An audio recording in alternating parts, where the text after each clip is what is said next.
नमस्कार दोस्तों, top defence news की एक फ्रेश एपिसोड में आप सबको तहे दिल से स्वागत है फ्रेंड्स। पिछले वीडियो में मैंने आप लोगों के साथ काफ़ी सारा चीज़ शेयर किया था, जहां तक हम लोगों ने बात किए थे इंडियन आर्मी, नावी और एयरफोर्स की जितने भी ओपन सिस्टम है उसको बूस्ट किया जा रहा है। आने वाला दिन में चाइना और पाकिस्तान सीमाओं पर तैनात किया जाएगा।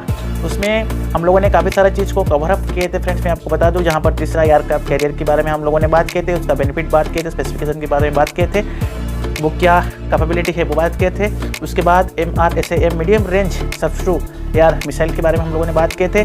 आज हम बात करेंगे तेजस MK-1A फाइटर जेट्स के बारे में फ्रेंड्स। जो इमेज आप देख रहे हैं, भारतीय वायुसेना का 180 तेजस फाइटर जेट्स को ज़रूरत के हिसाब से अपडेट किया गया है, जहां पे 83 यानी कि 83 LCA Mark 1A के लिए, जो कि एक कंट्रैक्ट हो चुका है, जिसमें 97 और फाइटर जेट्स वायुसेना और ले सकती है, जिसके लिए ऑर्डर प्रोवाइड किया गया है। और यदि मैं बात करूँ, इंडियन एयरफोर्स मार्क 1A से पहले 123 तेजस फाइटर जेट्स मांगी थी, तो जिसमें से करीब 30 जेट्स को डिलीवरी हो चुका है। इसके बाद बाकी 83 फाइटर जेट्स तेजस मार्क 1A होगी, जो कि 2024 से 2028 के बीच मिलेगा।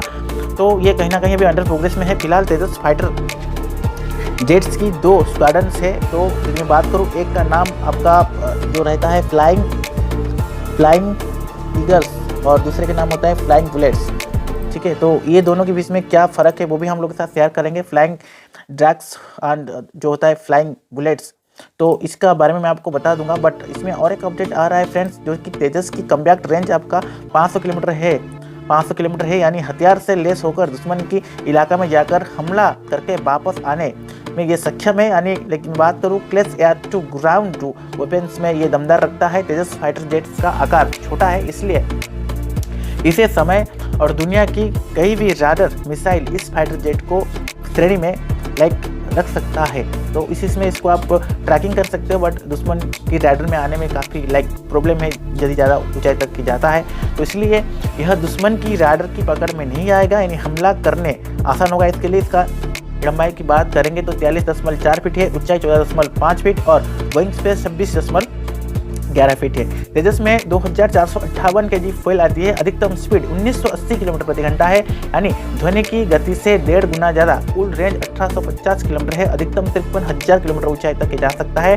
LCA तेजस का यदि हम कॉकपिट कांच का रहता है, तेजस का ग्लास में कॉकपिट जैसे पायलट को चारों तरफ दिखाई दे तो 360 डिग्री पायलट यहाँ पर बैठकर दिख सकता है, उसी हिसाब से इसको बनाया गया है। छोटा और multi rail supersonic fighter aircraft है। इसमें 8 हार्ट पॉइंट रहता है, यानी 8 अलग अलग तरह के हथियार आप इसमें लगा सकते हैं और दुश्मन के ऊपर आप दाग सकते हो। इसमें S8 रॉकेट्स के पाउंड्स लगाया जा सकता है। हवा से हवा मार करने वाली मिसाइल R73 1 पाइथन 5 लगा सकते हैं। भविष्य में ASRAM आसाराम आस्ट्रा MK-1 और R77 की जो है प्लानिंग्स भी हो सकता है।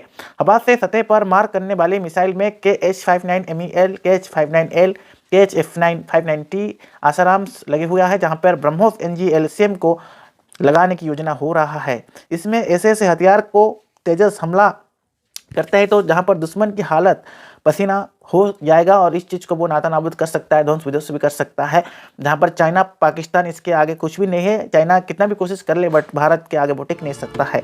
देखिए यहाँ पर और एक आ रहा है अपडेट, एंटी रेडिएशन मिसाइल में यहाँ यदि मैं बात करूँ, रुद्रम को लगाया जा सकता है। फिलहाल इस मिसाइल को हमेशा एंटी शिप मिसाइल KH-35 और KH-59MK लगाया जा सकता है। अगर बम की बात करें तो इसमें 4 तरह की बम लगाया जा सकता है।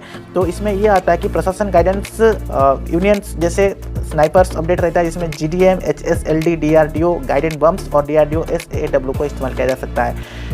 और एक अपडेट आ रहा है लेजर गाइडेंस बम, जैसे काव KAV 1500L रहता है, GBU 16 रहता है। उसके साथ साथ सुदर्शन और ग्रिफिन LGB भी अवेलेबल है। तो काफ़ी सारा बम इसमें इस्तेमाल किया जा सकता है, जो आपने सुने भी नहीं होंगे, जो कि ODAB 500 PM है, ZAB 250/350 है, BEAT B 500 SSP है, FAB 500T है, FAB 250 to 5270T है।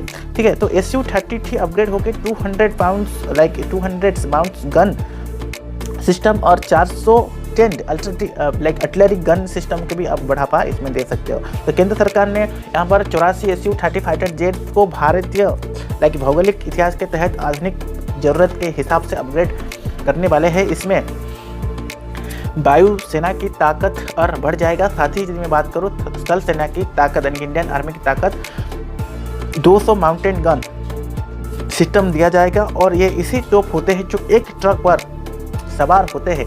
तो इनके ऊंचाई के बारे में यदि हम बात करेंगे, ऊंचाई वाले इलाका में भी इसे ला जा सकता है। इस गन का सिस्टम को चीन को यदि हम चीन की सीमा पर तैनात कर सकते हैं, पाकिस्तान सीमा पर इसको तैनात कर सकते हैं। इनके अलावा 400 टोडो आर्टिलरी गन सिस्टम जो कि TAGS भी खरीदा जाएगा, यानी M777 या ATAGS जैसा तोप ये वजन हो सकता है। लेकिन हल्की यदि हम बात करेंगे हल्की लेकिन मारक क्षमता और खतरनाक होती है। इनका रेंज हम 32 से 53 किलोमीटर तक होता है। इनके गोली से दुश्मन की छक्के छुड़ा जाएगा। इसके अलावा सेना के सफल कोशिश रहता है कि 5.56x45 कैबिनेट खरीदा जाए। इसके लिए अप्रूवल आने वाला दिन में दिया जाएगा।